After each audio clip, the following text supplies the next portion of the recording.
Super, parfait. Vous nous entendez toujours bien? On va Allez, très très bien.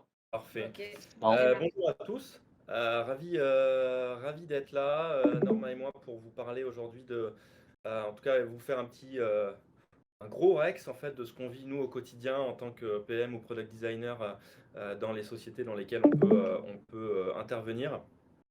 Alors, je reviens déjà sur le titre de notre présentation, puisque vous pouvez voir qu'il a un peu changé par rapport à ce qu'on avait proposé au départ. En fait, on a remplacé finalement Design Sprint et Sprint par Discovery et Delivery. Et en fait, remarque plutôt judicieuse de Norma quand on avançait sur nos slides, on s'est dit que c'était peut-être un petit peu restrictif de parler design sprint qui est finalement une méthode de Google et de parler du Scrum qui est une des méthodes agiles, des frameworks agiles. Donc on a voulu élargir beaucoup plus et se dire que ça peut potentiellement s'appliquer à des équipes qui ne sont pas forcément aujourd'hui sur des frameworks particuliers. Donc on a élargi un peu plus. Ça ne change rien finalement au contenu puisqu'on va quand même parler du rôle et des relations. Et vous allez voir aussi des métiers au sein de l'équipe produit et tech, globalement d'une équipe projet dans une entreprise. Et donc on va essayer de vous montrer ce qu'on vit au quotidien, ce qu'on a pu vivre au quotidien, les bonnes choses, les mauvaises choses, et puis des tips aussi que vous pourriez appliquer au cours de vos expériences. Alors, sur la partie sommaire, donc on va passer à peu près 90 minutes ensemble, et on va essayer de se réserver une petite dizaine de minutes à la fin pour répondre à vos éventuelles questions. Pas très galant, mais on va faire une intro dans laquelle on va commencer par nous et par WeVoo, qui est le cabinet de conseil pour lequel on travaille. Donc on va commencer par nous et se focaliser un petit peu sur vous et peut-être votre futur et vos recherches de boulot ou autre. Et puis on rentrera dans le vif du sujet avec une première rubrique sur laquelle on va se concentrer sur la dissociation entre le rôle et le métier pour finalement accélérer l'apport de valeur. On va voir que l'apport de valeur, il passe par différents rôles, enfin différents métiers qui, au sein de ces métiers, peuvent amener différents rôles. Et en fait, vous allez voir que je ne spoil pas, mais peu importe en fait le rôle, peu importe le métier, ce qu'on veut, c'est amener de la valeur rapidement face à un besoin, une problématique. Deuxième partie, où là on va se focaliser un petit peu plus sur le métier de product manager et le métier de product designer, où on va voir un petit peu comment les deux se dispatchent le travail pour, encore une fois, mieux produire plus vite, produire mieux en tout cas. Et puis avant de passer aux questions-réponses, on vous donnera quelques petits tips pour favoriser la relation au sein de l'équipe produit et puis avec les stakeholders. Voilà. Hop, donc on commence sur l'intro où on va vous parler un petit peu de WeVoo, le cabinet de conseil dans lequel on travaille. WeVoo, c'est donc une agence conseil spécialisée en product management et en organisation produit. Tous les Weavers, puisqu'on s'appelle les Weavers, sont vraiment passionnés de produits, passionnés juniors ou passionnés avec pas mal d'années d'expérience. Donc alors, notre métier en interne, c'est PM, principalement, mais il y a aussi des lead PM. Et dans certaines missions, les PM peuvent être PO, et ça, on y reviendra. On accompagne pas mal de boîtes de toutes tailles différentes. On a la chance de bosser avec des startups, des scale-up et même des licornes. Donc ça, c'est plutôt cool. Ça nous permet vraiment de multiplier nos expériences. Et on vous invite d'ailleurs, vous, à vraiment multiplier ces expériences dans différentes tailles de boîtes. C'est vraiment super enrichissant. Et puis, à côté de nos missions conseil, eh ben, on a pas mal on s'efforce vraiment d'évangéliser au maximum le public sur tout ce qui est organisation produit. Et on a notamment des webinars, ce qu'on appelle des webinars qu'on fait en ligne, des interviews, des émissions, pas mal d'émissions sur Twitch notamment. Et puis, au sein de ces émissions, on a notamment l'After Produit, qui est une émission mensuelle qu'on a la chance qui finalement attire beaucoup de monde de la communauté produit en France et même d'ailleurs de plus en plus à l'international, donc c'est plutôt cool. Euh, L'After Produit, je ne sais pas si ça peut-être que ça parle à certains. Mais au sein de l'After Produit, on a un gros événement annuel qui s'appelle le Choc des Titans, qui a eu lieu la semaine dernière, il y a exactement une semaine, mercredi dernier, avec une très très grosse audience. Je crois qu'on était la 10e ou la 11e audience Twitch de la journée mercredi dernier. Et donc globalement, cette émission, je vais vous mettre un petit le teaser,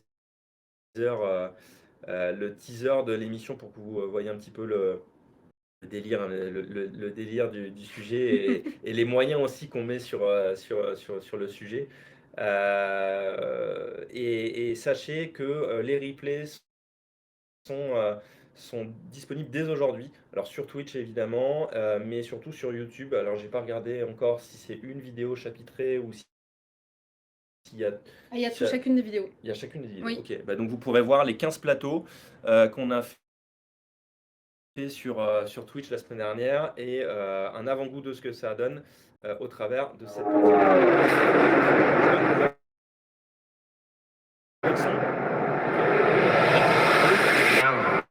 On a été bon. On va devoir être meilleur.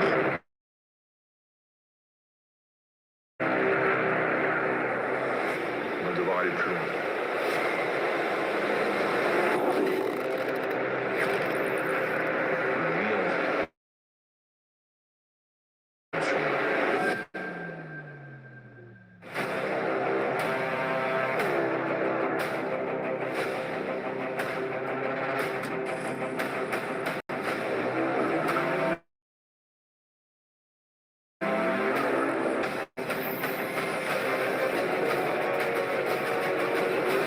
Il nous reste 30 secondes.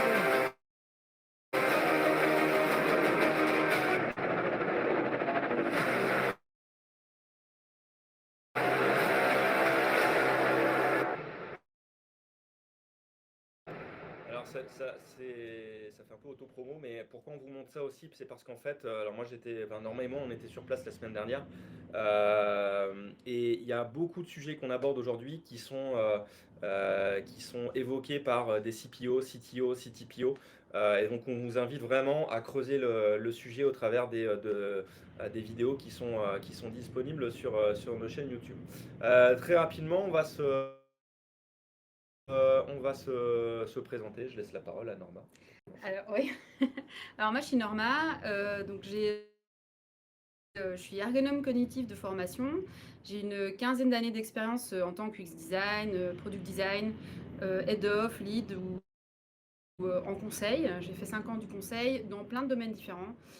Donc B2B, B2C, dans le public. Et là, depuis quelques mois, je suis chez Weevoo.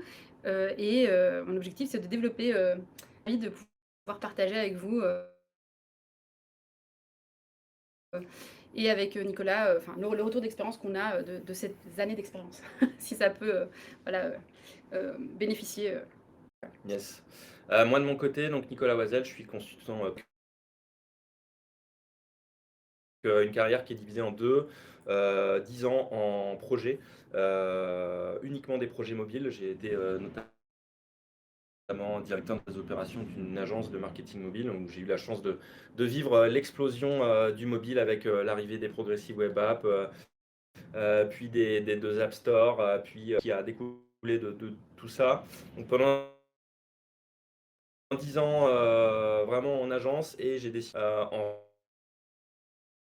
rentrant du coup dans des boîtes où j'ai eu des rôles de PO, enfin de PM et lead PM, exclusivement dans l'immobilier, puisque j'ai travaillé chez Avant Andral, ça fait racheter par Le Bon Coin. Ensuite, je suis passé chez Bien Ici et je suis chez Weevoo depuis 9-10 mois maintenant.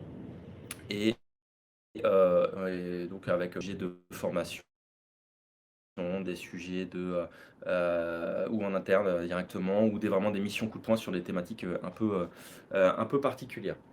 Avant qu'on passe vraiment au vif du sujet, sachez que nous aujourd'hui on a la chance d'être en explosion aujourd'hui, et on a énormément qu'on cherche aujourd'hui des product designers et product managers. Si tu veux parler des product designers. Oui, côté product designer, on cherche des personnes avec un peu d'expérience. On aimerait bien intervenir, avoir un focus sur les parties discovery, même si bien sûr on intervient tout au long de la chaîne du cycle produit qu'on va vous détailler ensuite. Mais voilà, l'objectif c'est qu'on travaille en binôme avec les PM sur ces phases-là amont. D'où le fait qu'on a besoin et de designers et de product managers. Yes. Et sur la partie product manager, on demande entre guillemets un peu moins d'expérience que sur la partie design. Pour autant, on a un process de recrutement qui est très poussé. Je crois qu'on a 250 entretiens par mois et on ne retient que 4 ou 5. Donc il y a un process qui est assez costaud. En tout cas, voilà, si vous connaissez du monde ou si vous êtes vous-même intéressé, on a laissé la petite adresse mail de contact en haut à gauche. On va rentrer du coup dans le vif du sujet sur aujourd'hui cette notion de rôle et de métier au sein des équipes produits et tech. Et donc on va commencer par la première partie avec la dissociation entre rôle et métier, encore une fois pour accélérer l'apport de valeur. Alors, tout d'abord, pourquoi on fait ces métiers au sein du trio PM, designer et tech? En fait, on est motivé par les mêmes choses et c'est important c'était important pour nous de vous les partager parce qu'on va tous dans la même direction et on veut tous identifier les vrais problèmes. En fait, on aime bien comprendre, creuser ce qui apporte de la valeur et donc les vrais problèmes utilisateurs. On aime comprendre aussi de nouveaux univers. Vous avez pu le voir au travers de nos parcours, à Nicolas et à moi. En fait, on peut faire le même métier dans plein d'environnements différents, sur plein de produits différents. Et en fait, c'est toujours super de débarquer dans un nouvel écosystème, de comprendre tout ça. Ce qui est également hyper intéressant et ce qu'on aime faire au quotidien, c'est d'imaginer le futur ensemble, en équipe. Qu'on démarre sur un projet, un produit, on ne sait pas du tout ce que ça va donner. Et c'est ce qui est chouette, c'est de se dire qu'en fait, quand on regarde en arrière, on se dit on ne savait pas du tout ce que ça allait donner et on a innové ensemble. La quatrième motivation, c'est en fait, on aime chercher, comprendre les problèmes, apporter des solutions, mais ensuite, il y a une gymnastique intellectuelle à pouvoir délivrer de la valeur le plus vite possible. Donc, en fait, on doit découper de manière incrémentale les livraisons pour pouvoir apporter cette valeur à chaque fois. Et enfin, on est des personnes hyper open au changement. En fait, parce qu'on doit s'adapter tout le temps sur les méthodes, sur enfin voilà, à chaque fois, on peut rien prévoir, même si on essaye de prévoir, en fait, il y a toujours des choses qui arrivent.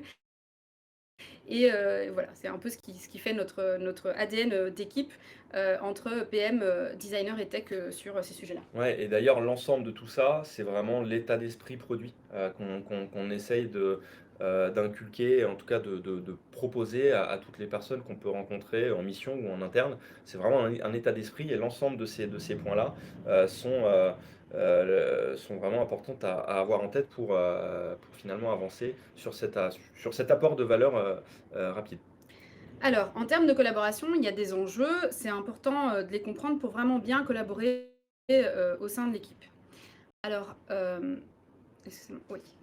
Alors, tout d'abord, en fait, on collabore où, comment, enfin à quelle phase?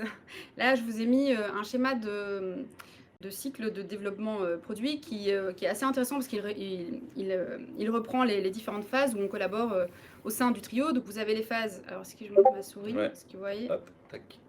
C'est bon, Ah voilà, c'est bon? Voilà. Ouais. Donc en fait, vous avez les phases, attends sur le livre, ouais là c'est bon. Vous avez les phases d'identification d'opportunités business, de validation de ces opportunités. Une fois que ces opportunités sont validées, ça rentre dans la roadmap et on fait de la discovery sur chacun des items de la roadmap et ensuite ça passe en delivery agile si possible, dans le meilleur des mondes.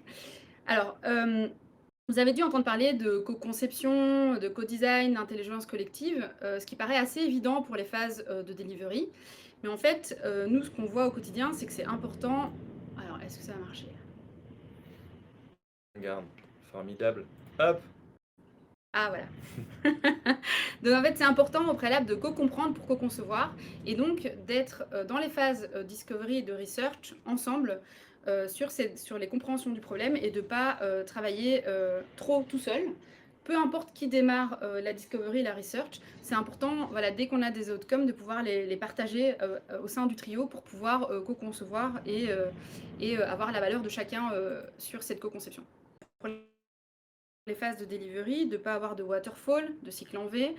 Et en fait, ça implique d'avoir le même état d'esprit dès la discovery au sein du trio. Et voilà, c'est un des enjeux que nous, on essaye d'appliquer au quotidien.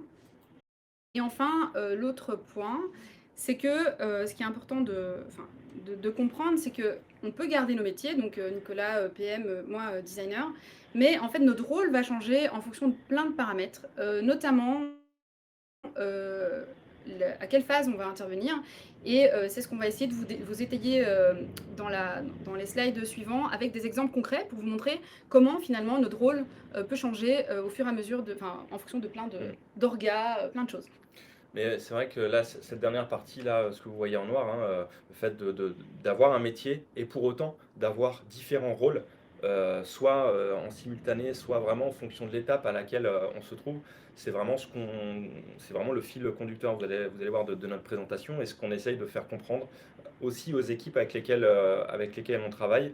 On a un métier, on est formé pour quelque chose. Pour autant, on a quand même une certaine palette en fait, de services, de skills qu'on est capable d'activer à certains moments. On va vous montrer quelques exemples concrets de ce que ça peut donner au quotidien sur certains projets. Et donc notamment dans le cadre d'une équipe qui bosse en Scrum. Donc l'équipe est déjà agile, elle a choisi de bosser en Scrum avec des sprints, etc. de 2 semaines. On voit là qu'on a typiquement deux personnes en haut là, qui ont un métier. On a le Product Manager et on a le Lead Dev. Les deux collaborent dans cette équipe et on va dire ont la possibilité d'un peu de prendre le lead sur l'organisation de l'équipe. En tout cas, il y a une personne tech et il y a une personne produit. Donc, leur métier, il y a un métier de développeur, il y a un métier de product manager, ils ont été formés pour ce métier-là, et pour autant, en fonction de l'étape et surtout en fonction du besoin dans l'équipe, eh bien, le product manager peut être PO. On le répète finalement, nous on le répète assez souvent, mais on l'entend encore beaucoup trop, que Product Owner c'est un métier. Non, c'est un rôle. En fait, c'est un rôle au sein de l'équipe Scrum.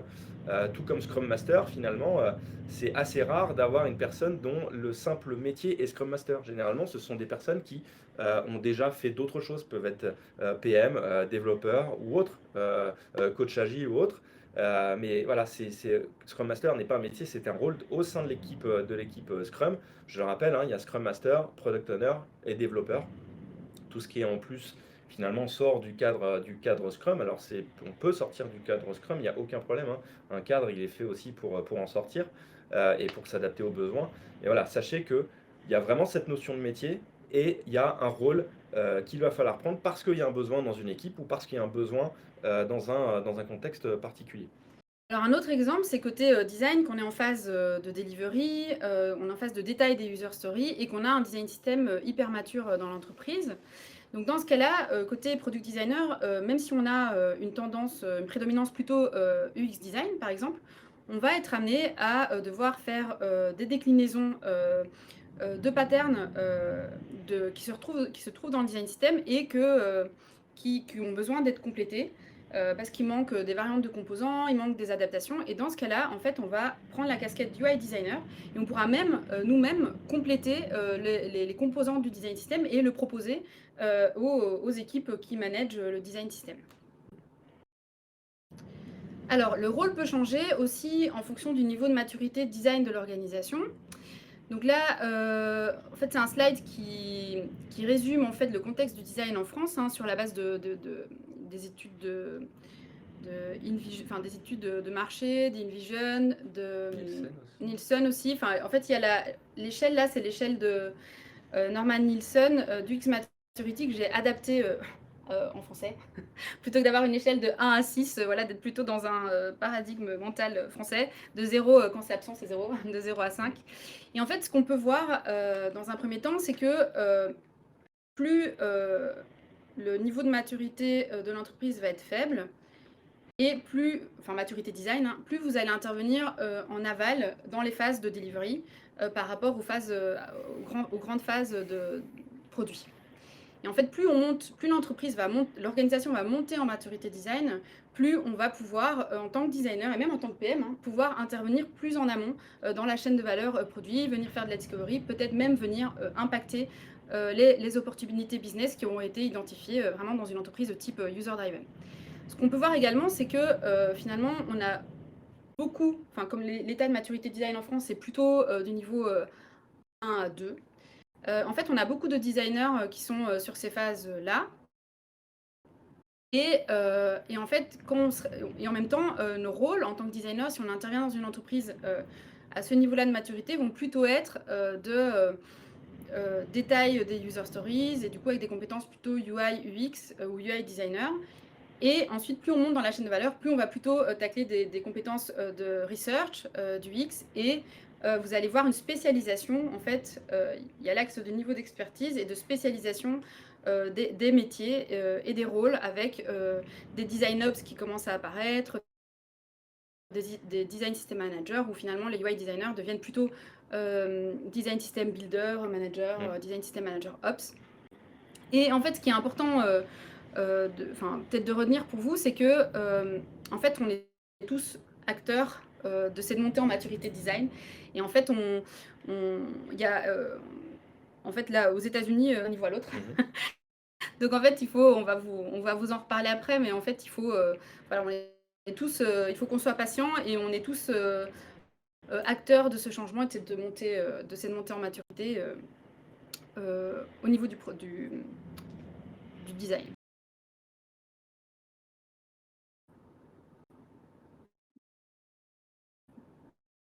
Écoutez, on est reparti, on est en live sur le Twitch. Ok, Ok, repartons. très bien. Allez, je change de slide. C'est parti. Oui. Alors là, c'est un exemple de différents rôles d'une équipe design dans une organisation mature. Donc moi, j'ai vécu. En fait, c'est important de dissocier rôle et personne. C'est pas parce qu'on a une dizaine de rôles là qu'on a 10 personnes qui font, une personne en face de chaque rôle. Par exemple, dans le cas de l'UX Writer, on peut imaginer que quand on n'a pas un UX Writer dédié, ce soit un UX designer qui prenne ce rôle-là dans l'équipe et que les autres designers fassent appel à lui pour cette partie UX Writing. Pareil sur les parties Design Ops. Classiquement, ce sont plutôt les head-off et les leads qui prennent ces parties-là Ops et qui, en fait, qui ensuite délèguent à une personne dédiée quand les équipes grossissent et qu'on se rend compte qu'il y a besoin d'avoir quelqu'un à temps plein sur ces parties Ops. Cette notion de rôle et de métier, je voulais aussi vous montrer qu'il peut être impacté par la taille de la société. Et donc là, on se focalise sur startup, scale-up, licorne, donc globalement en fonction de la taille de la boîte, mais aussi des finances de la boîte. C'est-à-dire que plus on avance sur licorne, plus la boîte normalement a levé des fonds et donc est en mesure d'accueillir du monde, en tout cas d'embaucher et de faire grossir ses équipes. Et donc ce qu'on peut se dire, c'est que plus la boîte est petite, plus vous allez être dans vous allez avoir votre métier, hein. Il n'y a pas de souci par rapport à ça, mais votre métier, vous allez devoir utiliser vraiment l'ensemble des palettes, l'ensemble des rôles que votre métier vous permet d'avoir. Et donc de pouvoir piocher en fonction de l'étape, en fonction du besoin, de la problématique, sur un ou plusieurs rôles différents. Donc voilà, on voit vraiment que plus on avance dans le temps et en tout cas dans la maturité financière, on va dire, de la boîte, plus vous allez aller vers votre métier. En fait, plus vous allez augmenter vos équipes. Donc là, on voit un scale-up, on commence déjà à recruter du monde parce qu'on a levé des fonds ou que vraiment on a atteint le product market fit et qu'on commence vraiment à avoir des revenus. Donc là, on commence à embaucher des équipes, product, design, tech, etc. Donc on a de moins en moins de rôles, on manage de plus en plus. Et finalement, quand on est tout en haut, ici, eh ben, c'est là où on commence à voir apparaître des rôles de Ops, donc Product Ops, Product Design Ops. Et pourquoi? Parce qu'en fait, il y a besoin d'aider tous ceux qui ont de moins en moins de rôles, eh bien, à utiliser de plus en plus d'outils, à homogénéiser aussi les outils design, product, tech, pour faire du mieux qu'on peut son métier. Voilà. L'idée, c'est vraiment de se dire que plus la boîte est grande, plus normalement vous irez sur la racine même de votre métier. Alors, sur quelle phase on intervient? Et bien finalement, Normalement, on intervient tout le temps. C'est ce que vous avez vu là aussi de la vie de la boîte, hein, et du graphe qu'on vous a mis. Et moi, j'aime bien utiliser, je sais que ça fait rire Norma, et il y a eu un long débat sur est-ce que j'utilise du miel ou est-ce que j'utilise une fourmilière. Mais moi, j'aime dans les boîtes dans lesquelles j'interviens, j'aime assez souvent utiliser la métaphore de la ruche, on va dire, pour amener au final amener de la valeur qui serait du miel. Donc là, je vous dis, j'aurais pu mettre un Winnie l'ourson avec son pot de miel. Et finalement, qui c'est qui bosse pour amener ce miel? Et ben, ce sont ces abeilles-là. Et donc, bah, voilà, moi je trouve que toutes les boîtes dans lesquelles j'interviens, ou même là chez Weevoo, j'aime vraiment cette notion de bah, chacun amène sa pierre à l'édifice avec ses difficultés, avec ses capacités, avec ses skills, soft ou hard skills, et vraiment de se dire que on est one team et on fait vraiment en sorte, avec nos capacités, d'amener le plus de monde possible vers un résultat, vers un apport de valeur, mais aussi d'évangéliser un max de personnes et d'avancer vers cet apport de valeur le plus rapidement possible. Là, ce que je vous montre, c'est un cas client. Alors, ça doit vraiment parler à Isabelle avec qui je collabore chez Up, puisque on est en train de mettre ça typiquement en place au sein des équipes. Donc là, je vous en ai fait évidemment une version simplifiée, mais j'aime bien utiliser cette notion de project timeline qui finalement montre quoi? Eh bien, montre que en amont, et ça c'est primordial, on se doit d'avoir des objectifs. On doit tous aller, enfin, en tout cas, il y a une équipe qui fixe des objectifs. Tout le monde ne va pas forcément pouvoir donner des objectifs et les imposer à tout le monde, mais en tout cas, la boîte et les différentes personnes qui interviennent doivent avoir des objectifs. Ces objectifs, ils doivent aller dans le sens évidemment d'un apport de valeur final par rapport à une problématique. Et donc ce qu'on voit, hein, c'est que sur les 3 étapes, ça a beau être une timeline projet, eh bien on a quand même une vision produit, une organisation produit au travers de cette timeline. Donc on voit qu'on a les 3 phases, hein. On a la disco, on a la delivery, et puis on a la partie mesure ici, une fois que tout est en prod. Et donc on voit qu'on a, on a différents finalement groupes de travail. On a la récolte du besoin avec un groupe de travail qui peut être les commerciaux, l'équipe marketing, product designer, le PM. Ce besoin, ensuite, il va falloir le cadrer. Puis, on va arriver sur la création d'une offre qui va répondre à ce besoin. Cette offre, il va falloir la transformer en une ou plusieurs fonctionnalités. Donc, on voit que là, que le groupe de travail n'est pas forcément le même. Et en fait, bon, je ne vais pas vous détailler toutes les étapes, mais on voit qu'il y en a aussi sur la partie delivery. Donc, on a la partie conception des user stories. Là, il y aura la partie refinement. Ensuite, il y a le sprint, ça peut être un Kanban si on n'est pas forcément sur du sprint ou autre, ou du shape-up. Mais en tout cas, voilà, il y a cette notion de je produis quelque chose, je mets tout ça en prod, et donc ensuite on mesure. On voit aussi que les personnes qui mesurent ici peuvent être différentes des personnes qui sont intervenues auparavant, ou ça peut être un mix des deux. Et donc ce qu'on veut dire au travers de ça, c'est que le rôle d'une personne sur une étape ne sera pas forcément le même qu'à l'étape précédente. Mais il y a toujours cette notion de eh bien, j'aide mes collègues d'étape en fait, à avancer, à passer le bébé à l'étape suivante. Et puis je les aide finalement aussi à comprendre mon métier, à comprendre le ou les rôles que je peux avoir au travers de mon métier, et de leur dire aussi, bah, le jour où je suis en vacances, ou le jour où j'ai le Covid, eh bien, il va quand même falloir que le bébé il avance. Donc, vous voyez comment je travaille, vous voyez un petit peu mes méthodos, vous voyez mes outils, un petit peu mon état d'esprit. Le jour où je suis pas là, ou le jour où je suis peut-être un peu moins en forme, et je me dis, bah, peut-être ce serait bien que mes collègues avancent aussi sur le truc, eh ben, vous pouvez avancer. Ce que, au travers de cette timeline, ce que je veux montrer, c'est qu'il y a vraiment un apport de valeur par chacun, par chacune et sur chacune des étapes. Cet apport de valeur, il se fait au travers de groupes de travail sur chacune des étapes. Donc on peut ajouter ou retirer des étapes, hein. Là, ça reste un exemple assez générique. Et au sein de ces groupes de travail, eh bien, chaque personne vient avec ses spécificités, ses skills et évangélise dans la mesure du possible son groupe. Donc vous voyez l'état d'esprit qu'on essaye d'inculquer chez nos clients ou dans les boîtes dans lesquelles on intervient, eh ben, ces groupes de travail, pour le product designer et pour le PM, permettent cette évangélisation. Je vais maintenant vous montrer rapidement deux cas clients que j'ai vécu personnellement sur, premièrement, la légitimité de l'ownership. Je parle de l'ownership du produit, du sujet sur lequel on bosse. J'ai eu à bosser sur un produit qui avait été initialement créé, lancé par une équipe technique qui n'avait pas d'équipe produit. Ils l'ont très bien fait, le produit était viable, il avançait, et voilà. Mais, et c'est souvent le cas dans les startups, c'est-à-dire qu'on est sur une équipe, qui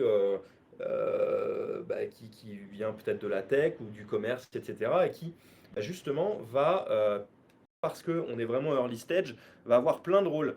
Et peut-être même des rôles qui ne sont pas forcément liés à leur métier initial. Mais il y a quand même besoin de ces rôles-là. À un moment donné, la direction dit il faut quand même une équipe produit parce qu'il n'y a personne qui l'incarne vraiment. Et puis surtout, à un moment donné, vous ne pourrez pas tout faire. On a besoin de scaler le produit techniquement, faire de résoudre des problèmes d'aide technique. Et puis surtout, on a besoin de faire aussi de la discovery, chose que vous n'avez pas le temps de faire en tant que dev, qu'équipe technique. Donc, arrivée d'une équipe produit. Et évidemment, l'équipe tech est défiante. Elle se dit, ok, c'est quoi cette équipe qu'on nous colle dans les pattes, etc. Ils vont nous bouffer notre vision, etc. Ce qui est finalement un réflexe un peu naturel, hein, qu'on peut tous avoir. Pour autant, au fur et à mesure des mois, eh bien, on se rend compte qu'il y a un apport respectif des connaissances, des compétences, des pratiques et des méthodes de l'équipe tech d'un côté, de l'équipe produit de l'autre.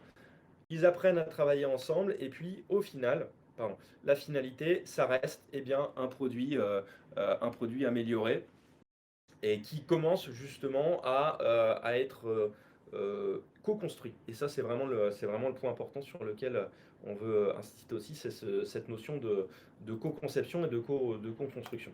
Autre exemple, qui est moins positif que le précédent, on va dire, c'était le lab innovation d'une grosse société qui était on va dire, quasi exclusivement composé de tech. Il n'y avait pas de PM, il y avait un PO, mais qui au final, à terme, est devenu développeur. Il y a une proposition. Petit bug, c'est pas très grave, j'ai un peu foiré dans mon animation, on voit une étape en trop. Proposition d'arrivée d'un product manager au sein de cette équipe exclusivement tech. Donc là, pareil, hein, même réaction de la part de l'équipe technique. L'équipe existante, principalement tech, est défiante, se pose des questions. Et elle se pose tellement de questions où elle s'en pose si peu finalement qu'elle dit on veut pas de PM.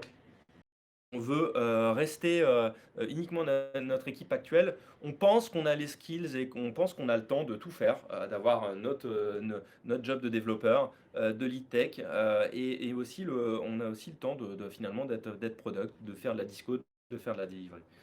Bon, malheureusement, ce service a fermé ses portes quelques mois après la décision justement de ne pas avoir d'équipe produit.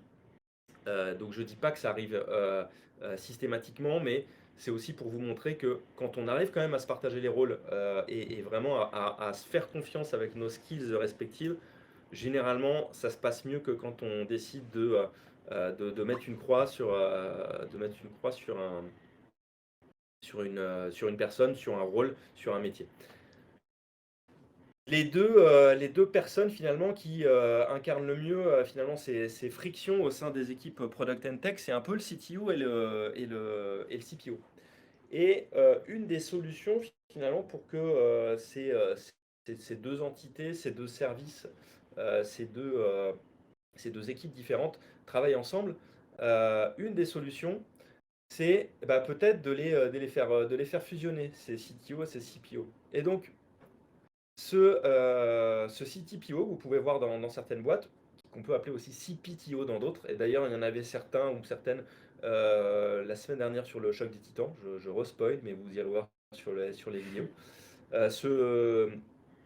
ce personnage-là, ce rôle, qui d'ailleurs devient un métier, hein, de par finalement un peu la jurisprudence maintenant qu'il y a sur le sujet, eh bien, c'est selon nous, hein, un rôle, un métier qui permet justement d'avoir cet ownership partagé, de se dire que bah ouais, on a un métier, on a des rôles, et que on veut justement, on se doit de casser l'ownership parce que de toute façon on ne pourra pas tout faire, et qu'on se rend compte quand même que quand on fait ensemble, eh ben, on y arrive mieux, plus vite, et que généralement le produit qui sort, il est de meilleure qualité.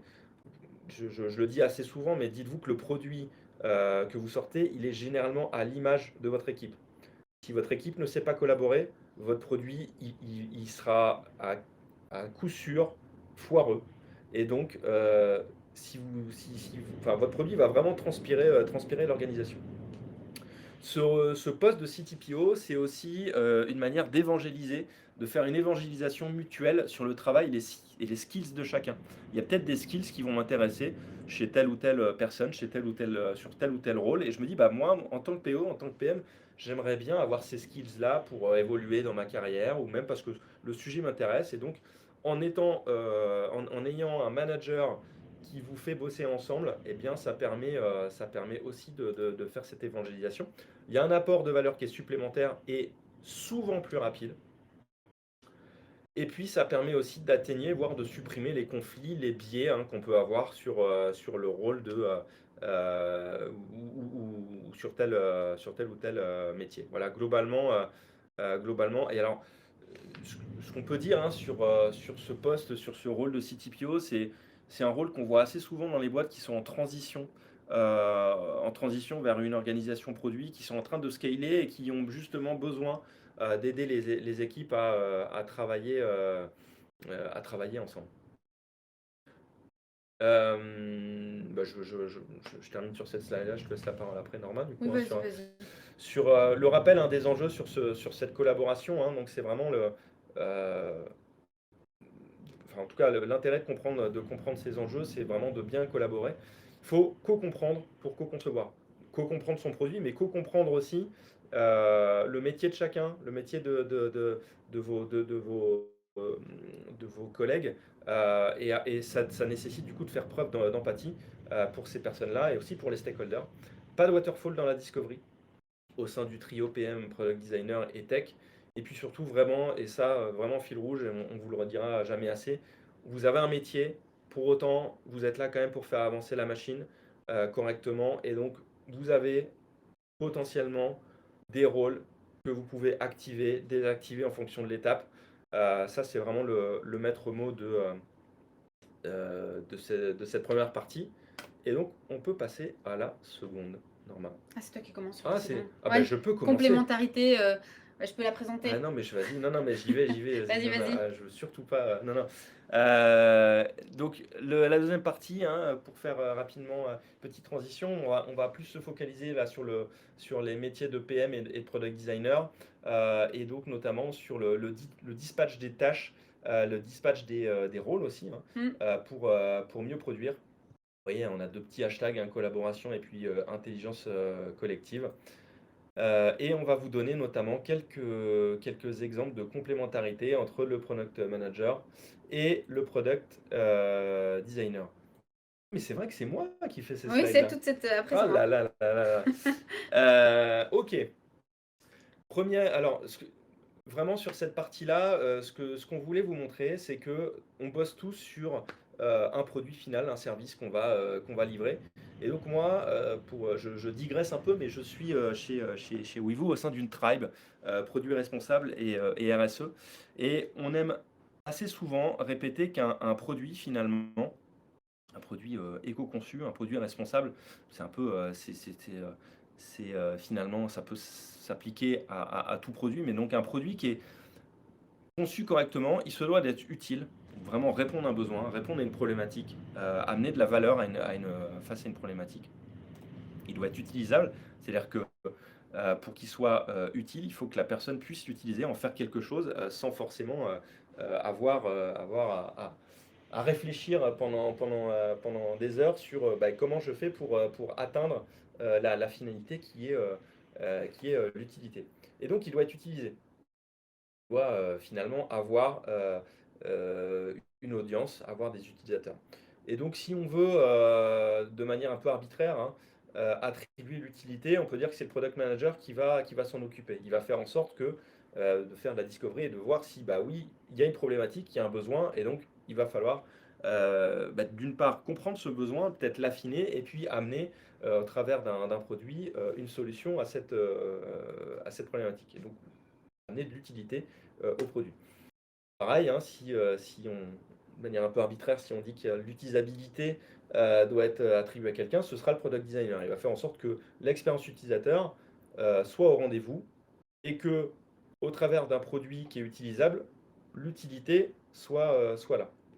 Et enfin, le mix des deux, pour que ce soit utilisé, il faut que le boulot du product manager et le boulot du product designer soient tous les deux pas forcément équitables, mais en tout cas que les deux fonctionnent. Et donc, on va essayer de vous montrer des exemples de ce qui ne marche pas. Puisqu'un produit peut être utilisable, ok, bravo le product designer, Norma, super boulot, parfait. Gros taf UX UI. Ton produit est utilisable, mais c'est bizarre, il est utilisé alors qu'il n'est pas utile. En fait, il répond à aucun besoin, il n'y a pas vraiment de problématique. Par contre, il est utilisé.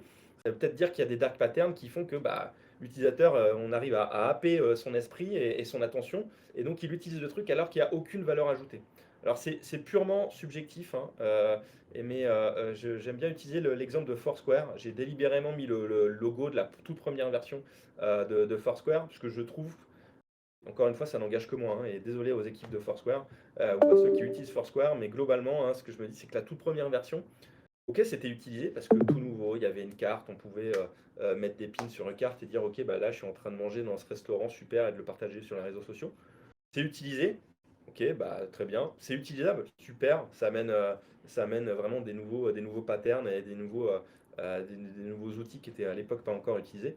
Par contre, est-ce que c'est utile? On se pose la question. Deuxième exemple, le produit est utile, super, bravo le product manager, ça répond vraiment à un besoin, ça amène de la valeur à une problématique. C'est utilisé, là on a vraiment de la chance parce que le produit en fait il n'est pas du tout utilisable. Donc là le product designer, pas top. Va falloir revoir un petit peu tes prétentions salariales parce que malheureusement c'est pas utilisable. Et si on peut donner un petit exemple, ce serait peut-être Excel. Encore une fois, ça n'engage que moi, mais je trouve qu'Excel, le truc est quand même un peu très compliqué à utiliser. C'est utile, hein, parce que finalement, on en a tous besoin, hein, d'un tableur, etc. C'est utilisé, ouais, parce qu'en fait, il y a peut-être un monopole enfin, il y a eu un monopole sur le sujet. Microsoft a inondé de licences et un peu le monopole des logiciels bureautiques. Par contre, ouais, c'est quand même assez complexe à utiliser. Aujourd'hui, il y a d'ailleurs des boîtes, hein, qui proposent des solutions beaucoup plus utilisables. On peut utiliser Airtable ou autres qui proposent des alternatives peut-être plus utilisables. Et donc, autre exemple, hein, produit utile, bravo le product manager. Produit utilisable, bravo le product designer. Par contre, c'est pas utilisé. Alors, c'est peut-être pas parce qu'ils ont mal bossé, c'est peut-être parce que le produit il n'a pas encore atteint son marché, il n'y a pas eu encore de communication dessus. Et donc, je peux parler par exemple de tout ce que vous pouvez trouver sur Product Hunt. Donc, c'est des super produits. Il y a vraiment un besoin, il y a vraiment un apport de valeur par rapport à une problématique.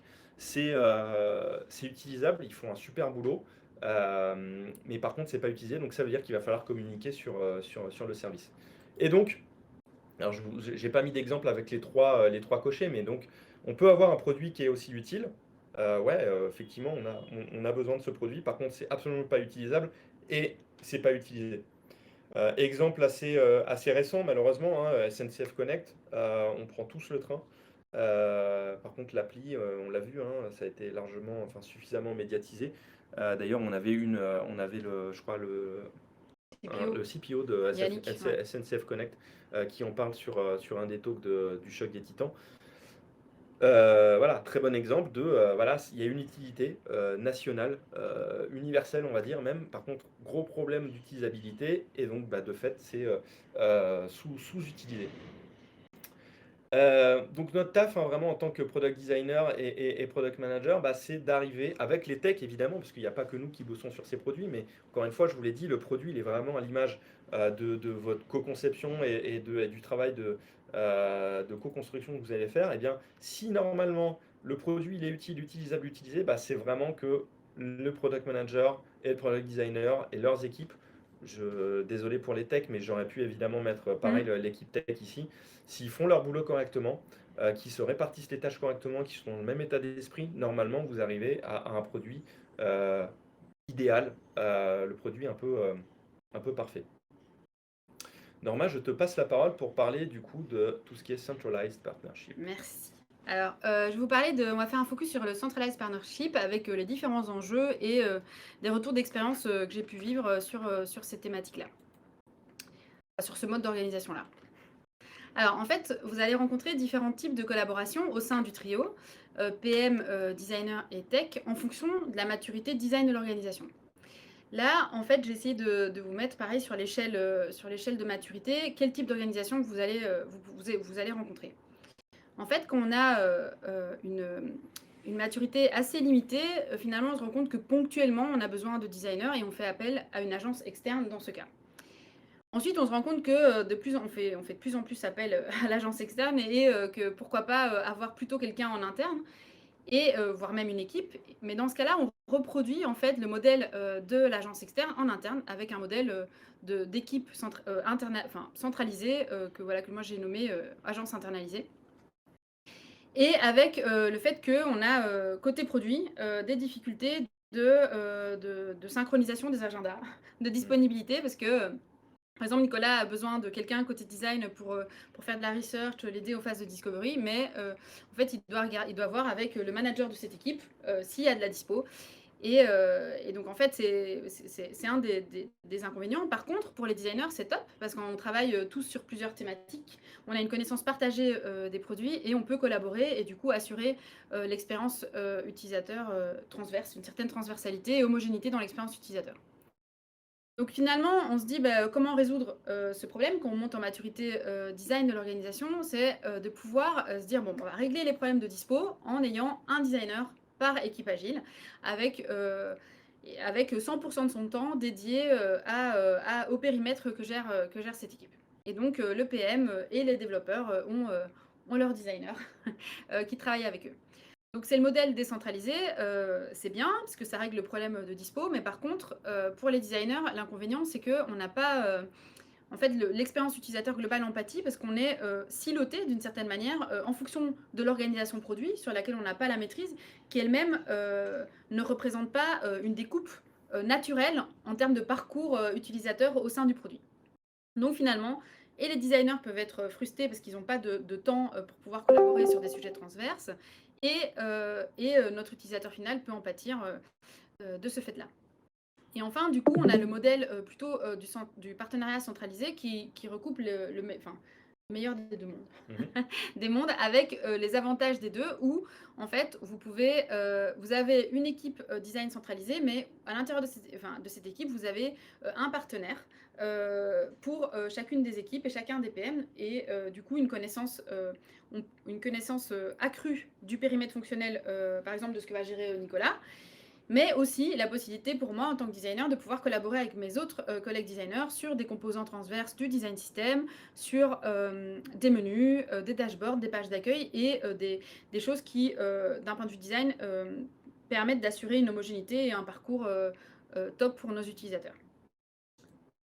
Donc, si on fait un focus sur le partenariat centralisé, donc on a besoin au sein de l'équipe produit de co-comprendre pour co-concevoir. Donc on a 3 partenaires pour ça, à minima. Donc on a tech, PM et designer qui sommes tous au service des utilisateurs du produit. On peut avoir aussi la data, le marketing, voilà, c'est vraiment le cœur, disons, des partenaires, mais on peut avoir d'autres compétences, bien sûr. En fait, les enjeux, c'est que c'est bien de co-comprendre pour co-concevoir, mais on ne peut pas se démultiplier et on ne peut pas non plus être bottleneck, goulot d'étranglement pour nos partenaires quand on n'est pas disponible. C'est-à-dire, c'est ça rejoint ce que disait Nicolas, ça doit pouvoir continuer sans nous sur une étape. Et pour autant, chaque partenaire au sein du trio est indispensable en discovery.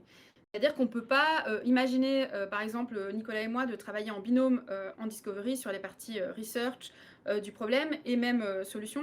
Et ensuite, quand on a fini, aller voir notre ami tech et lui dire, bon, ben voilà les résultats de notre travail. En fait, c'est le meilleur moyen d'avoir à revenir en arrière sur ce qu'on a pu faire. Donc, comment on règle cette équation? Je vais vous donner deux cas, deux exemples que j'ai pu mettre en place quand côté tech partner, il n'y avait pas de dispo, il était bottleneck, ou quand côté design, on était nous bottleneck par rapport à nos amis tech et PM. Tu peux peut-être expliquer ce que c'est que bottleneck du coup vraiment. Ah oui, alors bottleneck, c'est qu'en fait, quand on est vraiment bloquant, c'est l'image du goulot d'étranglement, c'est-à-dire qu'en fait, tout doit passer absolument par nous. Et typiquement, le cas, l'idée, c'est que tout le reste des intervenants ont besoin d'attendre, par exemple, que le tech lead soit dispo pour pouvoir continuer à travailler. Et donc, voilà, c'est vraiment l'image de goulot d'étranglement de la bouteille. Donc un cas où en fait je travaillais en tant que product designer et on avait besoin d'avoir un ami tech dans les phases de discovery. Mais en fait, la personne qui est choisie naturellement dans les organisations agiles, c'est le tech lead. Sauf que le tech lead est lui-même occupé à faire le tech lead de la delivery et donc à aider les développeurs sur des sujets d'architecture et d'autres sujets plutôt tech.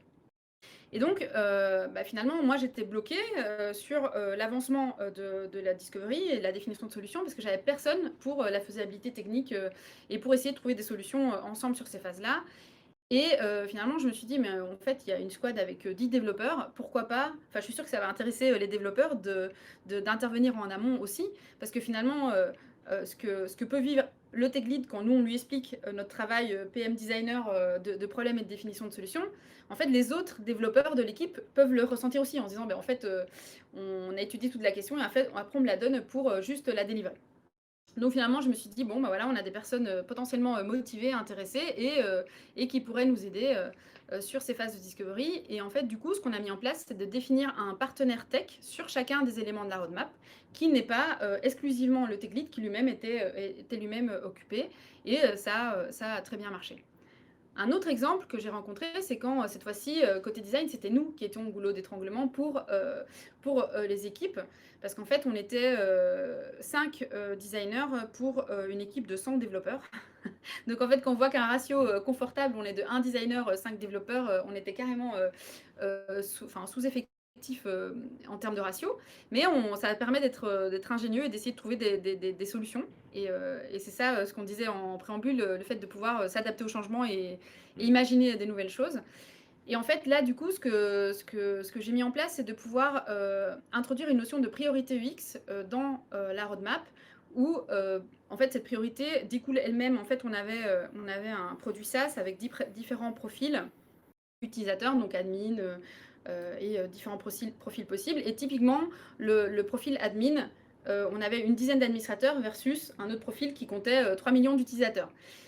Donc on est bien faire notre travail au mieux pour tous nos utilisateurs, mais en fait on est obligé de prioriser et du coup en fait l'admin, ce portail-là était en basse prio et du coup avec un design system on visait un niveau d'utilisabilité suffisant pour nous en tant qu'équipe design et on intervenait plutôt en conseil aux PM qui eux faisaient les maquettes puisqu'ils connaissaient le design system, c'est eux qui faisaient les évolutions. Donc voilà, ça permet ensemble, en tant qu'équipe, de se dire, bon, mais on met où le curseur en termes d'expérience utilisateur sur ce périmètre-là.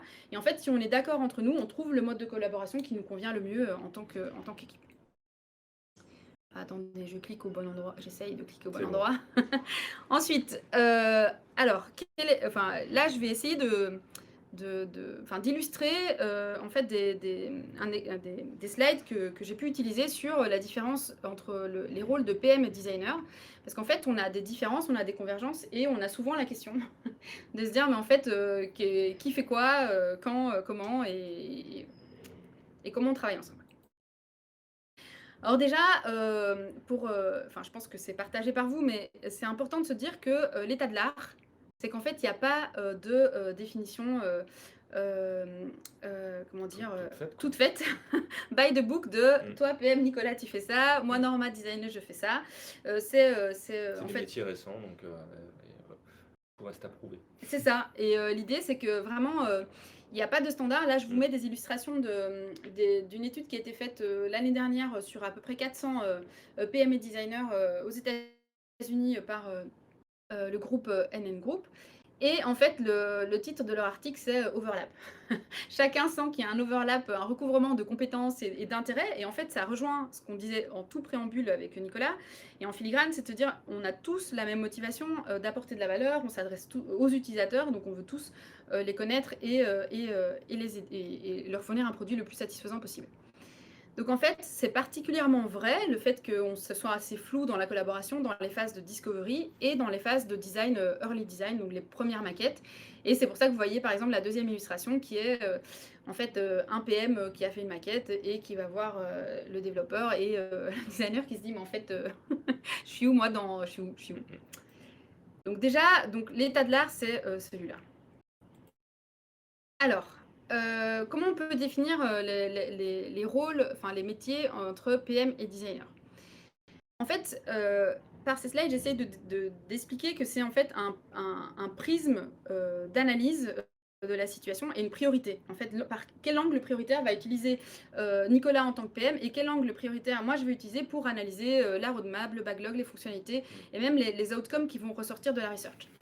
Donc en fait, le PM, lui, son rôle, c'est d'être business-oriented en priorité. Mais pour ça, il a besoin de connaître ses utilisateurs. Et là, je vous ai pris un exemple B2C qui simplifie la démonstration, où un utilisateur est lui-même client. Puisque finalement, Nicolas, en tant que PM, a besoin de connaître l'utilisateur dans ces deux casquettes pour pouvoir, pour pouvoir lui apporter de la valeur et générer du business. Et côté design, on est user-oriented, mais pour autant, en fait, on intervient au service des objectifs business et on a besoin de les connaître. Si, par exemple, dans les objectifs business, voilà, moi j'ai eu un cas où on se dit, bon, bah, finalement, on vend une licence qu'à des experts qui ont un bac plus 9 en acoustique. On veut pouvoir vendre cette licence à toute l'équipe acoustique où ils sont 20. Du coup, je dois, de mon côté, pouvoir avoir cette information pour me dire, OK, je vais faire une interface suffisamment flexible pour adresser les différents niveaux d'expertise et garder nos utilisateurs initiaux qui sont les experts, mais pour autant pouvoir essayer d'adresser des utilisateurs moins experts. Alors, est-ce que... Ouais, c'est bon, t'es dessus. Vas-y. C'est bon? Ouais. Ah, voilà. Donc, c'est hyper important de collaborer et de communiquer sur ces différents sujets, parce qu'on a tous le même, le même objectif. Donc là, je vais vous illustrer par une métaphore que j'ai utilisée. C'est une métaphore un peu glauque, mais en tout cas qui a marché. Dans un contexte où j'étais lead et où il y avait une équipe qui voyait, qui était côté plutôt marketing, consumer, qui était chargée d'aller voir les utilisateurs, les clients, pour les interroger sur l'identification d'opportunités. Et en fait, côté UX Team, ben, nous aussi, en fait, on voulait aller voir des utilisateurs. Et en fait, on disait, mais non, mais en fait, il y a déjà une équipe qui s'occupe d'aller voir les utilisateurs. Pourquoi vous voulez aller voir les utilisateurs? Donc, vous allez voir, ce sont des situations que vous pouvez rencontrer au-delà de la difficulté d'accéder aux utilisateurs, hein, quand organisationnellement c'est possible. Vous pouvez aussi avoir des freins qui sont juste liés à justement cette incompréhension du fait que nous, en tant que designers, on a besoin d'aller voir des utilisateurs avec un prisme d'usage et que ça ne veut pas dire qu'on va les voir tout seul. Ça ne veut pas dire que d'autres ne vont pas les voir, mais chacun va les voir avec son prisme d'analyse de ce qu'ils vont nous dire. Alors, on imagine qu'on a un ami qui est victime d'une agression, qui s'est fait voler son téléphone, par exemple, dans le métro. Et cet ami va aller raconter ce qui lui est arrivé à la police, qui, lui, va écouter son récit. Ouais. Ah, voilà, pardon. Qui, lui, va écouter son récit. Donc, il va l'interviewer sur ce qui lui est arrivé. Mais quand il va écouter ce que va lui dire la victime, il va l'écouter avec un prisme orienté sur les faits, sur les indices, permettant de trouver les coupables. Pour autant, il va aussi écouter ses traumas, il a aussi besoin de comprendre si ça ne va pas. Et en fait, cet ami va aller voir mon ami, par exemple moi, qui moi, il va m'expliquer, donc je vais utiliser la même technique, je vais l'interviewer, il va m'expliquer la même histoire, ça va être la même personne, mais pour autant, moi, je vais plutôt écouter ce qu'il va me dire avec un prisme de l'émotion, du trauma, d'essayer de le rassurer. Et bien sûr, je vais connaître les faits parce qu'il a besoin de me décrire les faits. Et D'ailleurs, ça peut être l'ami, mais ça peut être typiquement le psy. une psy ou autre, effectivement. Ouais, tout à fait. Donc en fait, on peut utiliser la même technique pour la même histoire en voyant la même personne, mais en fait, on n'aura pas la même grille de lecture de la situation. Et donc, si on transcrit ça au travail du PM et du designer, avec un exemple de démarche qui est le benchmark, en fait, on fait tous des benchmarks, une analyse de la concurrence, et en fait, on utilise un prisme différent. Le PM va faire un benchmark plutôt orienté concurrent business pour positionner son produit, s'assurer du périmètre fonctionnel voilà, qui soit différenciant par rapport aux autres. Et côté design, nous, on va faire aussi une analyse de la concurrence, mais plutôt orientée UX, par exemple, en cherchant des concurrents. On va analyser bien sûr les concurrents business, on a besoin de les connaître, parce que s'il y a des patterns d'usage récurrents et qui se dégagent, enfin des standards qui se dégagent dans la concurrence, on a besoin de les connaître en tant que designer, mais on va aussi aller regarder complètement ailleurs sur des patterns d'usage qu'on n'aura pas, qu'on aura identifié à partir de la research pour essayer de faire au mieux pour nos utilisateurs. Yes, et bah pour illustrer ça, on va vous montrer vraiment des exemples concrets qu'on a rencontrés nous-mêmes hein, sur des missions récentes ou pas d'ailleurs, mais vraiment des use cases qu'on a vécu. Avant de revenir sur les exemples, sachez que juste après, on va parler de tips et on se laissera à peu près 5-10 minutes à la fin, dans une dizaine de minutes pour répondre à vos éventuelles questions. On espère que vous en avez plein. Ouais, on Et espère. on espère qu'on a des réponses. En tout cas, n'hésitez pas. Yes.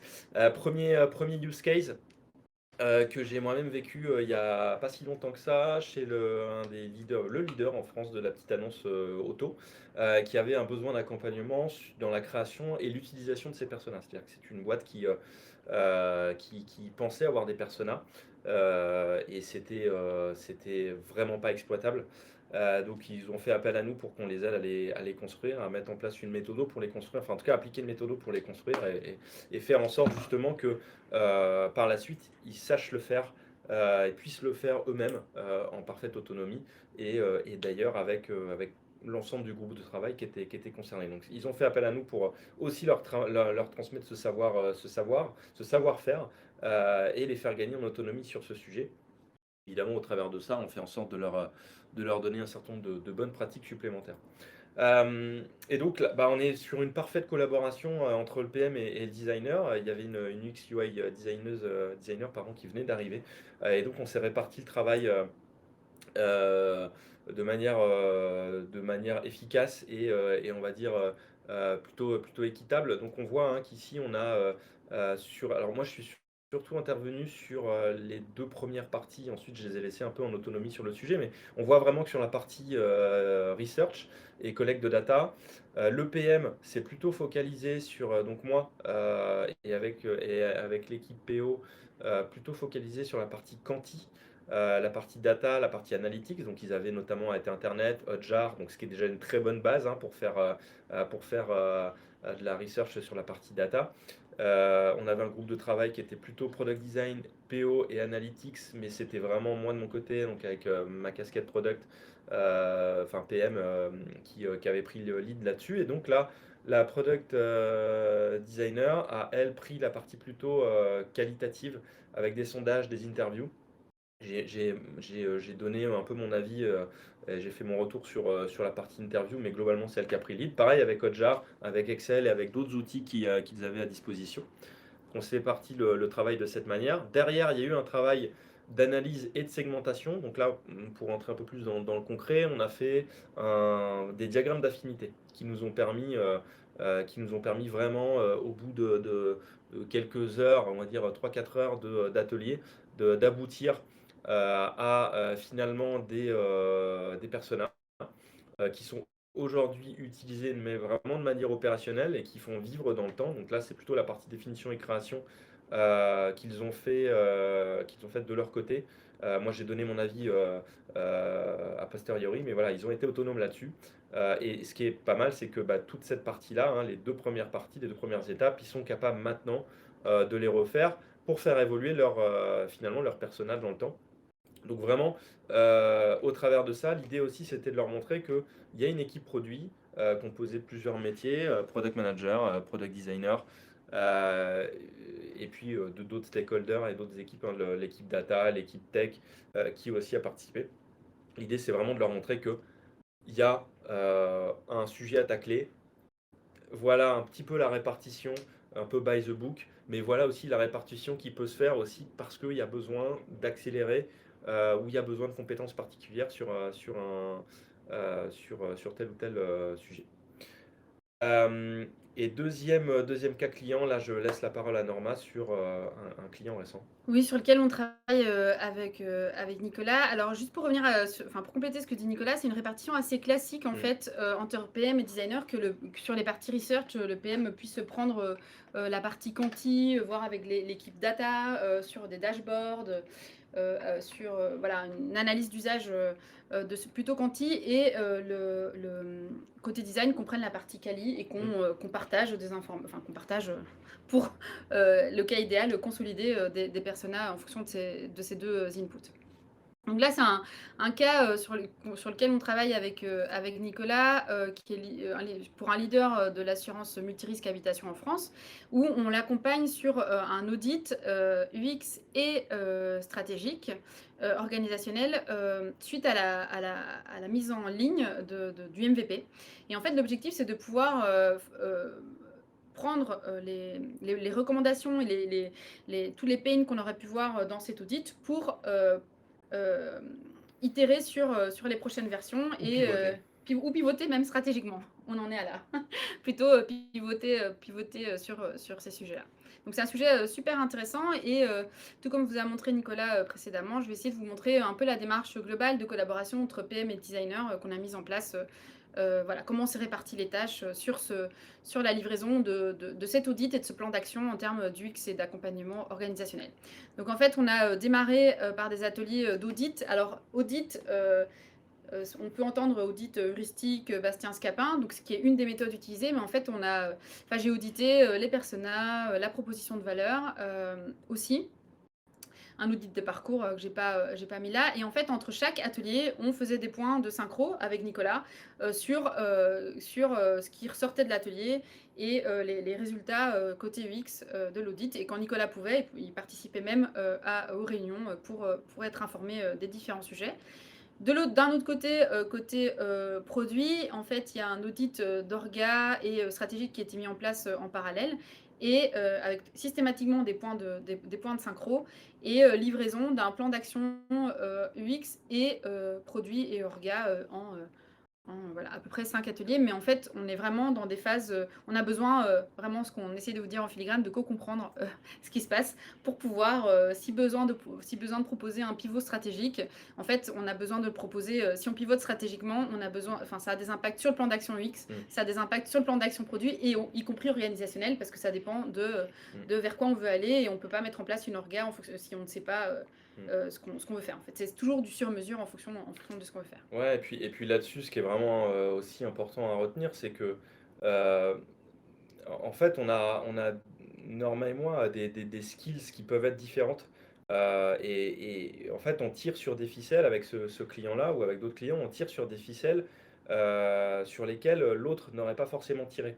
Et donc, en cumulant l'ensemble de ces ficelles sur lesquelles on tire, on arrive à avoir des informations parfois même contradictoires, hein, mais qui permettent d'ailleurs d'annuler en fait une information qui en fait est biaisée ou quelque chose qui a été mal compris, une interprétation. Et donc vraiment en tirant sur tout ça, ça permet d'avoir un avis, une vision peut-être plus sereine en fait, en tout cas d'avancer peut-être plus sereinement sur la résolution du problème parce qu'on a une vision beaucoup plus d'ensemble et a priori plus objective que en sortie finalement d'inter chacun avec quelqu'un, où en fait ce sera peut-être assez subjectif. Et le cumul de ces résultats subjectifs peuvent donner quelque chose d'objectif ou même s'annuler. Et en fait, on repart au boulot pour essayer de comprendre davantage. D'ailleurs, en le disant au client, là, vous nous dites des choses qui sont contradictoires. Il y a un problème. C'est peut-être que la base du problème n'est pas la bonne. Donc, on va peut-être réfléchir à se focaliser sur ce nouveau problème, voir si c'est ça le problème. Voilà un petit peu ce qui est important à retenir là-dessus. On va passer maintenant sur la dernière partie avant de prendre vos questions. Je vois qu'on est dans On le a 3 timing. slides de Yes. tips. On va essayer de faire 1 minute par slide. On va faire 1 minute par Pour slide. garder les questions. Exactement, ce qui nous laissera une petite dizaine de minutes pour Pour les questions. répondre à vos questions. Et donc, des tips pour favoriser la relation, comme on vous l'a dit en intro, hein, au sein de l'équipe produit, au sein de l'équipe produit et tech, et donc produit/tech versus le monde. Et on commence avec Norma sur product designer et product manager. Alors, ce qui est important, c'est de se rendre compte qu'il n'y a pas de standard de collaboration et qu'il faut à chaque fois créer nos modes de collaboration en fonction du binôme que vous avez ou du trio, des compétences de chacun, de ce que veut faire chacun et du contexte. Avec toujours la même motivation qui est l'apport de valeur. Et en fait, si on est une bonne team, normalement, ça fonctionne bien. Ensuite, ce qui est important de voir, c'est qu'il n'y a pas nos rôles ne sont pas exclusifs. Enfin, en fait, nos compétences ne sont pas exclusives et en plus, nos motivations ne sont pas exclusives. On adresse tous le même objectif et on a tous besoin de connaître les utilisateurs, de connaître les objectifs business.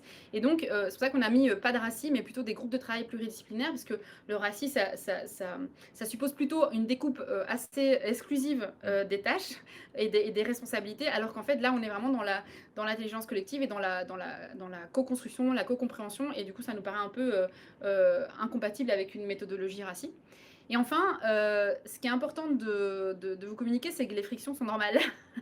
C'est la vie, c'est normal, parce que justement, à chaque fois, c'est là où je reviens à ce qu'on disait en préambule, on est des personnes qui aimons nous adapter au changement. Et en fait, à chaque contexte, à chaque nouveau produit, à chaque nouvelle collaboration, on a besoin de trouver le mode qui nous convient à tous. Et en fait, ce qu'on avait envie de vous dire avec Nicolas, c'est que on est tous dans des métiers empathiques envers les utilisateurs. Et c'est d'avoir autant d'empathie pour vos collègues PM, designers, tech, data, enfin tout le monde, que l'empathie qu'on a pour nos utilisateurs finaux. Et qu'effectivement, notre produit sera à l'image de notre collaboration. Et en fait, nous, avec l'expérience qu'on a, si on regarde un produit, on sait comment sont découpées les équipes derrière et où sont les silos de collaboration. Ouais, clairement. Pareil, un petit tips entre l'équipe product et l'équipe tech. Et d'ailleurs, comme on l'a vu tout à l'heure, hein, au travers du CTPO, il peut y avoir une seule et même équipe. D'ailleurs, on revient dessus. Ce qu'on veut vraiment dire là-dessus, c'est proposer, dans la mesure du possible, un vie ma vie product à l'équipe tech, et même inversement. En gros, faire un peu de shadowing sur le travail de tel groupe pour vraiment comprendre l'apport de valeur que tel groupe de personnes ou que telle personne a globalement dans la chaîne de valeur, dans l'apport de valeur final, et notamment en discovery. C'est-à-dire que si les personnes de l'équipe tech passent une demi-heure ou une demi-journée sur la création d'une interview, etc., ils vont voir que autant la demi-heure, ils ont le temps de le faire, ça va être très rapide, sauf qu'en fait, on passe rarement une demi-heure sur la discovery. On passe généralement des jours entiers sur ces sujets-là, à écrire les interviews, à trouver les utilisateurs, à faire les interviews, à les traiter, à récolter de la data. Ça prend du temps et en fait, les devs aujourd'hui, ils ont des compétences de développement que les équipes produits ou design n'ont pas forcément, et donc à un moment donné, il faut quand même développer. Mais pour développer, il faut quand même connaître le problème et faire cette discovery. Donc voilà, le vie ma vie, c'est quand même et le shadowing, c'est quand même un des bons moyens de casser un petit peu ces biais que peuvent avoir les deux équipes. Pareil, opter pour un CTPO, même temporaire, le temps de pérenniser cette transfo, d'apaiser les tensions et d'optimiser la relation. C'est peut-être un luxe, mais en tout cas, c'est une des solutions pour essayer d'annuler, de réduire ces frictions. Pareil, chose qui peut être intéressante, c'est d'initier des chapters transverses, donc vraiment des ateliers ou des groupes de travail transverses dans lesquels peut-être un duo Product and Tech qui aura bossé sur un sujet, donc un duo Product and Tech d'une tribe ou d'une feature team va présenter une problématique récente et les solutions qui ont été co-construites. L'idée, c'est vraiment de montrer qu'on est sur un binôme, et d'ailleurs, ou même un trio avec le product designer, mais vraiment de dire que c'est la solution que vous avez sous les yeux, elle vient pas d'une seule et même personne. Ou alors, ça peut arriver, mais ça reste rare, et tant mieux pour la personne qui a trouvé la solution. Mais chapeau aussi pour avoir imposé la solution au reste de son équipe. Et dernière partie, Norma, plutôt Oui. sur Product and Tech versus le monde. Le monde, avec les stakeholders. Donc en fait, l'idée c'est que en fait, nous, au sein des équipes produits, on est vraiment problem first oriented, hein, on a vraiment ce mindset-là. Sauf que nos stakeholders ne le sont pas forcément. Et en entrée, si vous vous rappelez le schéma global avec un backlog d'idées business, c'est ça qu'on a en entrée, nous. Et en fait, généralement, ce ne sont pas des besoins, mais ce sont des solutions. Et en fait, il faut absolument que nous, on amène nos stakeholders sur cette démarche de définition du problème pour ne pas avoir à arriver, en fait, avec être perçu comme proposant une solution alternative à celle qui était en entrée, celle sur laquelle on nous a demandé de travailler initialement. Et donc, du coup, d'amener nos stakeholders à la même démarche intellectuelle que nous, de compréhension du problème et d'avoir beaucoup de points de contact avec eux pour, à chaque fois qu'on trouve une solution non, plutôt qu'on trouve un outcome dans la research, pouvoir leur en faire part et pouvoir, si on se rend compte qu'il y a besoin d'un pivot stratégique, comme par exemple ce qu'on vous a évoqué précédemment avec Nicolas, en fait, on a besoin d'amener les stakeholders au fur et à mesure dans cette même réflexion.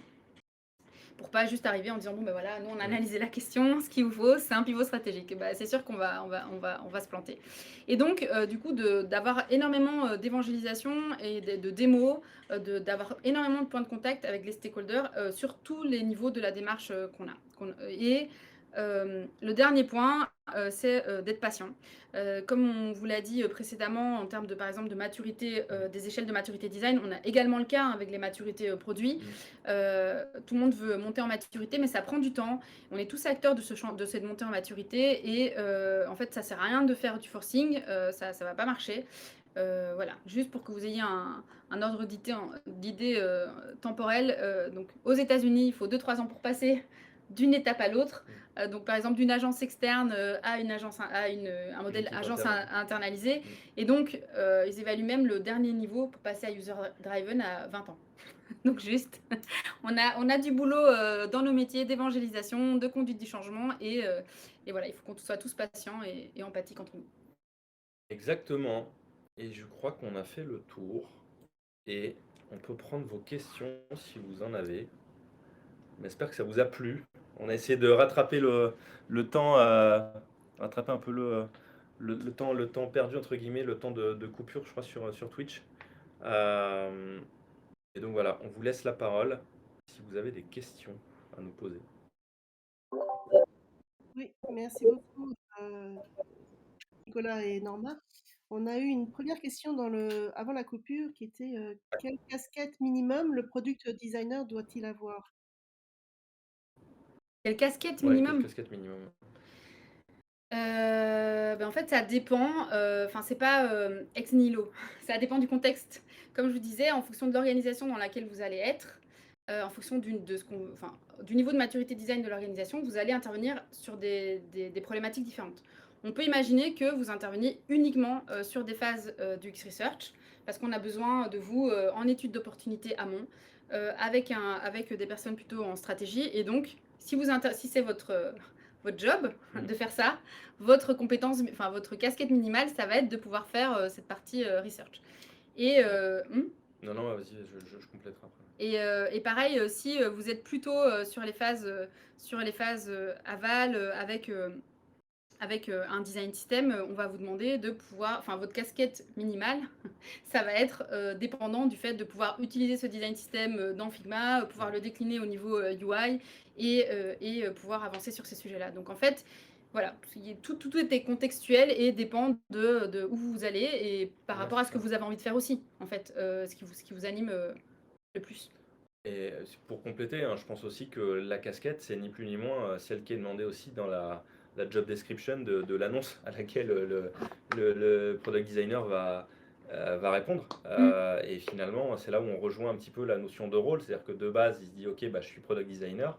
Par contre, là, dans l'annonce à laquelle je réponds, ben, voilà les rôles qui sont listés. Donc, je vais y aller pour, dans un premier temps, avoir ce ou ces rôles-là, et ensuite à moi justement de faire en sorte de transpirer et de donner finalement un petit peu un patchwork de ce que mon métier me permet de faire. Mm.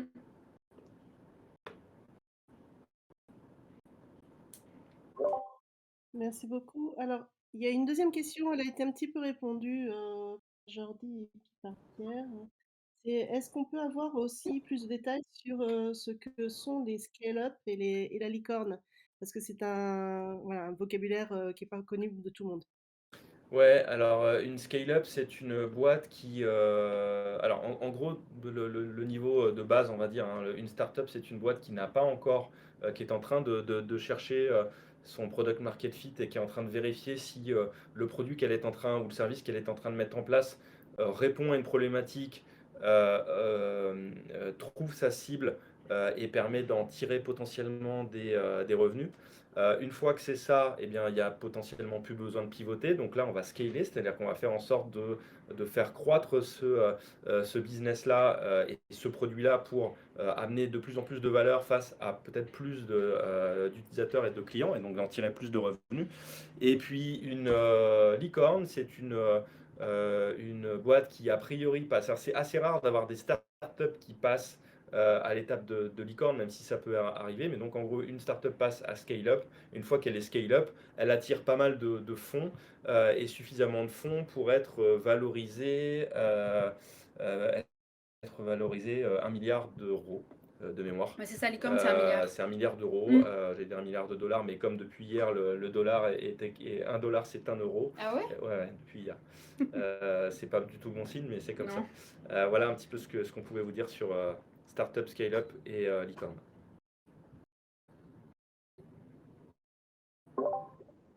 Merci beaucoup. Une dernière question qui était le chat de Twitch. Pour les entretiens, lors de la phase de discovery, pour trouver les users à interviewer, Ouais. comment vous procédez? Bah, C'est tout un sujet. alors, en fait, ça dépend si le produit existe déjà ou pas. Si tu es sur un produit qui existe déjà et que tu veux faire évoluer, bah là, tu fais. Il y a un certain nombre d'outils qui te permettent de mettre. Soit tu les contactes en direct, soit tu mets des formulaires sur ton app ou sur ton site qui te permettent d'espérer avoir des utilisateurs qui vont y répondre et que tu pourras interviewer. Et si ton produit n'est pas encore sorti, je ne sais pas si tu veux compléter. Alors effectivement, pour compléter ce que dit Nicolas, en fait sur la partie accès aux utilisateurs, c'est vraiment tout un sujet. Vous verrez dans le quotidien qu'il il peut y avoir des freins organisationnels au-delà des freins d'accès. Et donc, comme le disait Nicolas, quand le produit existe, on a des moyens de connaître nos utilisateurs. Si vous allez voir vos équipes Customer Success qui sont en contact des utilisateurs, elles peuvent vous donner des contacts pour que vous ayez un panel représentatif des utilisateurs par rapport à ce que vous cherchez. Vous pouvez également aller voir les équipes support, qui elles sont justement au contact de tous les pains et des utilisateurs qu'elles ont peut-être sur des résolutions de problèmes plutôt long, sur le long terme. Et voilà, en fonction de ce que vous voulez étudier, parce que c'est pas rare que finalement ce soit les équipes support qui remontent les sujets côté produit, qui du coup deviennent des entrées, enfin qui nourrissent notre backlog de research côté PM et designer. Et donc, du coup, eux seront en mesure de nous donner les contacts des utilisateurs. Vous avez aussi des utilisateurs, des boîtes, si vous faites du B2B, des utilisateurs experts en interne. Vous avez des contextes où, en fait, vous vendez la solution à l'externe, mais vous pouvez aussi avoir des pros en interne qui utilisent la solution pour les clients et qui leur délivrent les résultats. Et il faut toujours faire attention dans nos métiers aux biais que ça peut comporter, parce que ce sont des experts ou des formateurs qui sont aussi des experts. Et voilà, nous, c'est notre job en tant que designer et PM de pouvoir prendre ces informations qu'on nous donne avec avec ce point d'attention qui est que ce sont des utilisateurs internes experts. Et après, quand le produit n'existe pas, vous pouvez, moi j'ai eu le cas où en fait vous pouvez aller interviewer des utilisateurs de la concurrence. C'est-à-dire que vous avez un produit qui existe, parce que généralement vous ne faites pas quelque chose qui n'a jamais existé ou qui ne se rapproche pas. J'ai déjà fait aussi. Voilà, c'est ça, qui ne se rapproche pas d'un produit qui existe.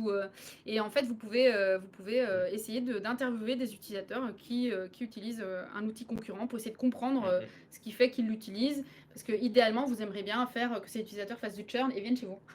Donc c'est une des techniques possibles, mais voilà, il y en a plein. C'est vraiment un vaste sujet, l'accès aux utilisateurs. Mais en fait, au quotidien, c'est plutôt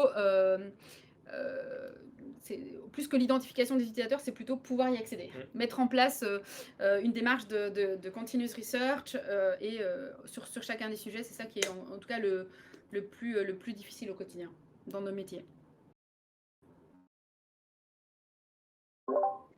Oui, merci. J'avais une question personnelle. Tout à l'heure, vous avez Vas-y. parlé d'évangélisation. Et est-ce que l'évangélisation doit se limiter à l'équipe produit ou à toute l'entreprise? C'est une vaste question aussi, mais on voit bien que si on se limite parfois à une équipe qui est cantonnée, ça prend pas plus pour autant dans Non, bah, l'entreprise. c'est ce qu'on mettait dans l'avant-dernière slide, hein. Si je reviens un peu en arrière, tu vois, l'idée c'est quand même, avec Product and Tech versus le monde, il faut vraiment évangéliser et co-construire et le faire auprès du plus grand nombre de stakeholders possible. Donc ça dépend encore une fois de la taille de la boîte. Mais plus la boîte grossit, plus tu vas devoir évangéliser, parce que surtout sur des métiers un peu ovni, qui sont assez récents, qui ont une vingtaine d'années aujourd'hui autour du product, les gens se disent ok, ils sont gentils, mais la boîte elle tourne. C'est pas parce que ils sont là que la boîte va aller mieux. En fait, non, on essaye quand même d'améliorer les choses. C'est toujours cet apport de valeur.